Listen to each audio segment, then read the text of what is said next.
यतीम खानों में जो बच्चे होते हैं, इनमें से किसी को सड़क से उठाया जाता है, किसी को कचरे खाने से उठाया जाता है और फिर कोशिश की जाती है कि उनको ऐसा प्यार दिया जाए कि उनको माँ बाप की कमी महसूस ना हो, उनको अपने ख़ानदान की, घर वालों की कमी महसूस ना हो। और जिस यतीम खाने में हम यहाँ पर मौजूद हैं, यहाँ पर भी इसी तरह से बच्चों का ख्याल रखने की कोशिश की जाती है। वॉशिंग एरिया है जहाँ पर बच्चों के कपड़े धुल रहे हैं और ये वो जगह है जहाँ पर इन यतीम बच्चों का खाना तैयार होता है। हमारे साथ मौजूद हैं शमीम, जो बच्चों का खाना तैयार करती हैं, उनकी ज़िम्मेदारी है, उनसे हम जानते हैं। ये बताएं कि किस तरह से बच्चों का ख्याल रखा जाता है कि उनको उनके वालिदैन की कमी महसूस ना हो। बस ये बच्चे जो हैं वो मतलब ये खाना वगैरह इन लोगों को खाना टाइम पे देना होता है। शिकवा तो करते होंगे कि जी कभी कभी शिकवा होता है ना कि भाई आज हमें खाने में ये दे दिया, खाने में तो ये देना चाहिए था। नहीं नहीं, ऐसा कुछ भी नहीं होता। मतलब ये इन लोगों की फरमाइश पे ही बनता है खाना और फिर जो लिस्ट होती है, लिस्ट के मुताबिक खाना मैं इन लोगों के लिए बनाती हूँ। कभी इनमें से कोई बच्चा कहता है कि हमें अम्मी की याद आ रही है, अब्बू की याद आ रही है? जी, बहुत से बच्चे ऐसे हैं जो कहते हैं कि घर वालों की याद आ रही है, तो बहला लेते हैं। लेकिन बहलाना, उनको समझाना इतना आसान तो नहीं होता होगा। कभी कभी तो आप लोग भी इमोशनल हो जाते होंगे। जी, ये तो मतलब ये होता है अक्सर कि हम लोगों को भी परेशानी हो जाती। परेशानी क्या, मतलब अफसोस होता है, दुख होता है कि ना काश इन लोगों के कर सके, इन लोगों के लिए कुछ बहुत ज़्यादा। मतलब एक है बच्चा जो अटैच है तो वो ज़्यादा मतलब करता है कि अम्मी अब्बू, तो उससे ज़्यादा मतलब करना पड़ता है, वो छोटा बहुत है। लेकिन माँ बाप न हो तो उनकी कमी महसूस तो होती है। तो इस कमी को दूर करने के लिए क्या क्या किया जाता है? अब कोशिश तो हम पूरी करते हैं कि कोई कमी ना छोड़ें किसी चीज़ की, लेकिन माँ बाप हैं।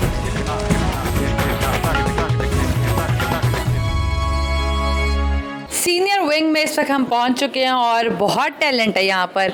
आर्ट की जा रही है और इतनी प्यारी डोरा बनाई है, मुझे लग रहा है ये असल डोरा बाहर आ गई है। तो बात करने की भी कोशिश कर लेते हैं, अगर थोड़ा सा टाइम भी हमें दे दें तो। अस्सलाम वालेकुम। वालेकुम अस्सलाम। कैसी हैं आप? ठीक। कब से हैं यहाँ पर? 3 साल से। कौन छोड़ के गया था? मेरी दादी मामा छोड़ के गई थी। मैं इस वक्त बच्चियों के सेक्शन में मौजूद हूँ, इसलिए यहाँ पर पढ़ाई लिखाई के साथ स्किल डेवलपमेंट भी सिखाई जाती है। पूरा पैकेज है। किसी भी आप ऑर्फनेज में जाएं तो आपको वहाँ पर नज़र आता है कि बच्चे मुख्तलिफ एक्टिविटीज़ करते हैं। तो यहाँ पर सिलाई कढ़ाई जारी है और मेरी बड़ी ख्वाहिश थी कि मैं भी सीखूं, क्योंकि जब टेलर मेरे कपड़े ख़राब करता है तो मुझे अपनी काहिल होने पे बहुत गुस्सा आता है। अस्सलाम वालेकुम अस्सलाम। कैसी हैं आप? ठीक हूँ। या आपने सिया है? नहीं, मैं सिखा रही हूँ इनको। अच्छा, आप इंस्ट्रक्टर हैं यहाँ पर? यहीं से सीखा आपने? जी नहीं, यहाँ से नहीं सीखा, फैमिली वेलफेयर से सीखा है।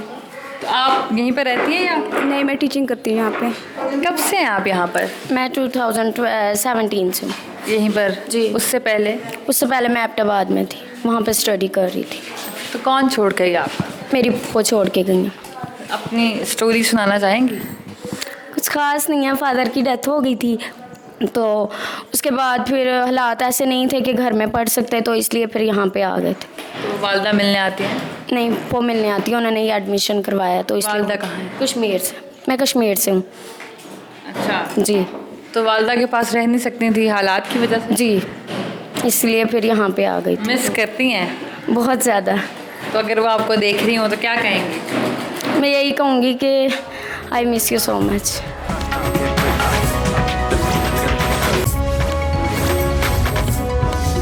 इन यतीम खानों में तालीम का बंदोबस्त तो है ही, लेकिन उसके साथ साथ बच्चों को हुनर सिखाने का भी एहतमाम है। असातिज़ा आते हैं, इन बच्चों को सिलाई कढ़ाई सिखाते हैं, मोटर का काम सिखाते हैं और इसी तरह जो दीगर हुनर होते हैं वो इन बच्चों के हाथों में जाते हैं। और जिसके पास हुनर होता है वो बादशाह होता है। एक बच्चा कुछ सिलाई कढ़ाई का काम कर रहा है, कुछ इस्त्री कर रहा है कपड़ों पर, और ये मेरा ख्याल है कटिंग कर रहे हैं। क्या कर रहे हैं आप? कपड़े प्रेस कर रहे हैं। अभी इसके बाद फिर क्या करेंगे? पॉकेट के निशान लगाएंगे। पॉकेट का निशान लगाने के बाद क्या करेंगे? उधर रख देता है। अच्छा, ये देखें, ये बच्चा ये पॉकेट के निशान लगाकर ये यहाँ रखता है और उसके बाद फिर दूसरा बच्चा इसको इन कपड़ों को सीता है। आपका नाम क्या है? फैज़ान। फैज़ान, कितने अरसे से हैं यहाँ पे? 5 साल हो गए। और उससे पहले कहाँ थे? झाड़ लो। ये बताएं कि ये जो सिलाई कढ़ाई का काम आप सीख रहे हैं, क्या क्या आ गया अभी तक आपको? फ्राक और कमीज़ और क्या नाम है, कढ़ाई भी आती है, और ये हॉस्पिटल के सूट है ये भी कर लेते हैं। तो ये कहाँ से सीखा आपने? इधर ही से सीखा है सब कुछ? किसने सिखाया ये सब? ये हमारी मिस ने सिखाया हमें। तो ये फ्रॉक सीना कैसे सीखी आपने? हमने पहले याद करा इसको लंबाई चौड़ाई, फिर उसके बाद हमने कटिंग की, फिर हमने सिलाई मशीन से सीख ली। क्या बनने का शौक़ है? म्यूजिशियन। म्यूजिशियन बनेंगे? तो म्यूज़िक सीखते हैं यहाँ पे? हाँ, पियानो बजाते हम। पियानो बजाते हैं। चलें आपसे पियानो भी सुनेंगे। कुछ बच्चे और भी हैं, इनसे भी ज़रा गपशप करते हैं। ये बताइए कि क्या नाम है आपका? सुभान। सुभान, क्या करते हैं यहाँ पर? यहाँ पर सिलाई, म्यूज़िक और मदरसा पढ़ते हैं। स्कूल भी पढ़ते हैं? हाँ। कौन सा सब्जेक्ट है पसंदीदा? कौन सा मजमून ज़्यादा अच्छा लगता है? मैथ। तो मुश्किल होता है यार। आसान है। अच्छा, यहाँ पर इस मशीन के ज़रिए क्या क्या काम करते हैं आप? सिलाई का काम करते, शलवार कमीज सिलते और फराक। अपना सूट सिलेंगे? वाह जी वाह। देखें, जो लोग सारी उम्र गुजार देते हैं, घर की ख़वातीन, उनको कपड़े सीने नहीं आते, और ये छोटे छोटे से बच्चे हैं जो सिलाई कढ़ाई का काम जानते हैं। ये बताएं कि क्या हो रहा है इस वक्त? गले में पट्टी लगा रहे हैं। ये किसका सूट है? डॉक्टरों का। अच्छा, ये बच्चे डॉक्टर्स का सूट सी रहे हैं। ये बताएं कि कब से, कितने अरसे से आप ये काम कर रहे हैं? 5 साल से। 5 साल से कर रहे हैं। तो क्या बनने का शौक़ है? बड़े होकर क्या बनना चाहते हैं? दर्जी।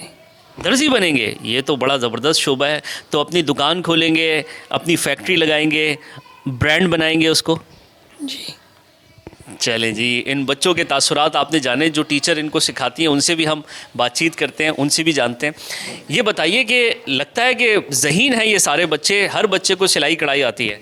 अस्सलाम वालेकुम। जी हाँ, यहाँ तमाम बच्चे हैं जो मेरे पास, उन्हें सिलाई कढ़ाई आती है, और जो ये कपड़े सी रहे हैं, ये जो हमारा हॉस्पिटल है ना, ये उनके यूनिफॉर्म सिल रहे हैं। जितने भी यहाँ कपड़े लगे हुए हैं वो सब बच्चों ने सिए हैं, और जितने भी हमारे हॉस्पिटल के डॉक्टर के हो गए, उनके स्टाफ के हो गए, वो सब कपड़े खुद सीते हैं, और अभी अपने ईद के भी कपड़े खुद सिएंगे ये लोग। ये बच्चे ज़ाहिर है इनके वालिदैन नहीं हैं, ये अपने वालिदैन को मिस तो करते होंगे? बिल्कुल, कभी जिक्र तो करते हैं बच्चे, लाजिम आता है, और किसी के वालिदैन जब मिलने आते हैं तो बच्चे तो मिस करते हैं इस बात को। लेकिन अब इस माहौल में रह के हम लोग इनको उस चीज़ की कमी महसूस नहीं होने देते, क्योंकि हम इनके साथ ईद भी गुजारते हैं, इनके साथ काफ़ी सारा टाइम वो करते हैं हम लोग, ताकि इन्हें किसी चीज़ की कमी महसूस ना हो। इन बच्चों ने अपने माँ बाप का प्यार भी इधर ही तलाश कर लिया है, बहन भाइयों की मोहब्बत भी इनको यहीं से मिल रही है। लेकिन बहरहाल एक खलिश तो होती है, वो खलिश ज़ाहिर है उस गैप को कोई फिल नहीं कर सकता। लेकिन बहरहाल ये बच्चे हुनर सीख रहे हैं और पुरअज़्म है कि इनको ज़िंदगी में आगे बढ़ना है। कब से हैं आप यहाँ पर? जब मैं छोटी थी तब मैं इधर आ गई थी। अभी भी आप छोटी हैं? जब मैं पैदा हुई थी तब इधर आ गई थी। थोड़ा सा ऊँचा बोलें। जी। तो क्या करती हैं यहाँ पर, क्या रूटीन है? सुबह उठते हैं, स्कूल जाते हैं, फिर उसके बाद वापस आते हैं, खाना खाते हैं, फिर उसके बाद सिलाई क्लास वाली टीचर आ जाती है, फिर उसके बाद ट्यूशन वाली टीचर आ जाती है, फिर पारा पढ़ते हैं, फिर टीवी देख के फिर सो जाते हैं। ऐसी ज़िंदगी चल रही है, खुश हैं? जी। घर याद आता है? जी। कौन कौन याद आता है? पापा। पापा हयात हैं? जिंदा। तो यहाँ पर कौन छोड़ के गया? पप्पू। क्या हुआ था ऐसा? पापा ने मम्मा को छोड़ दिया था, फिर मैं इधर आ गई थी। अच्छा, तो पापा मिलने आते हैं आपसे? नहीं। बिल्कुल भी नहीं? क्यों? पता नहीं।